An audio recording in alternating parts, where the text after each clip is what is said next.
This story takes place in an alternate universe where the Earth's mightiest heroes aren't the Avengers, but the Squadron Supreme, a group similar to DC's Justice League.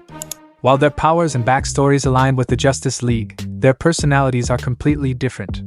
Let's stop the chit-chat and start the story.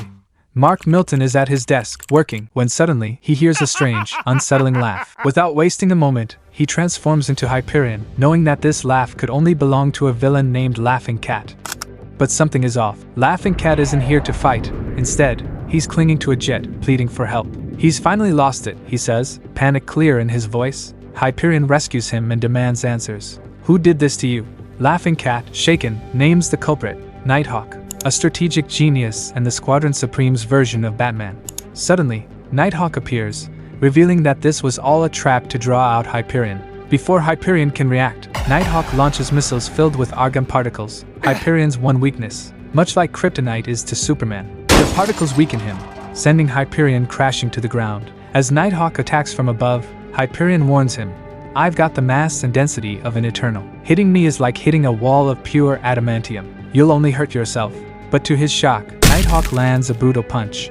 Hyperion uses his X-ray vision to examine him and sees something strange, an alien presence within Nighthawk's body. "What happened to you? Who did this? And why?" Hyperion asks. Nighthawk's response is chilling.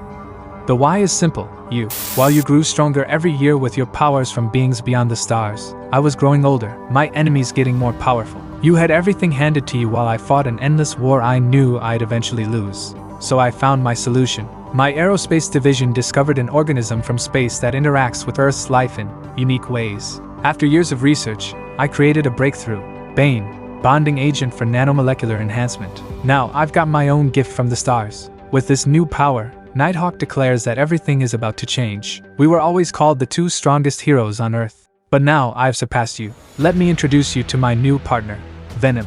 The battle intensifies as Nighthawk taunts, "How does it feel, Hyperion? How does it feel to finally fight someone on your level? Not so easy anymore, is it?" Hyperion pleads with him, "This isn't you, Nighthawk. It's the creature inside you. Don't let it control you." But Nighthawk laughs.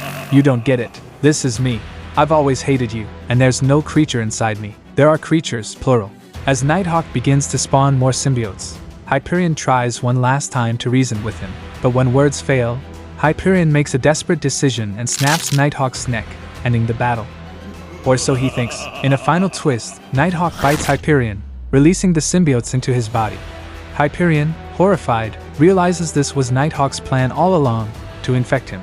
"You might have succeeded," Hyperion says, "but the rest of the Squadron Supreme is still out there. They'll stop you."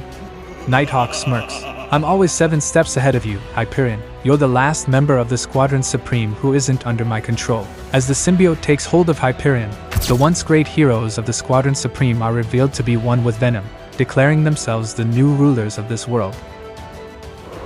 The story ends here as the eventuality says, "Infinite possibilities means infinite dangers. If I wasn't here to monitor all of this, you can't even imagine what could cross over. But here is a clue. The most dangerous universe of all doesn't have any Venom or King in Black. They've got something else in you. You've got 2 final questions left.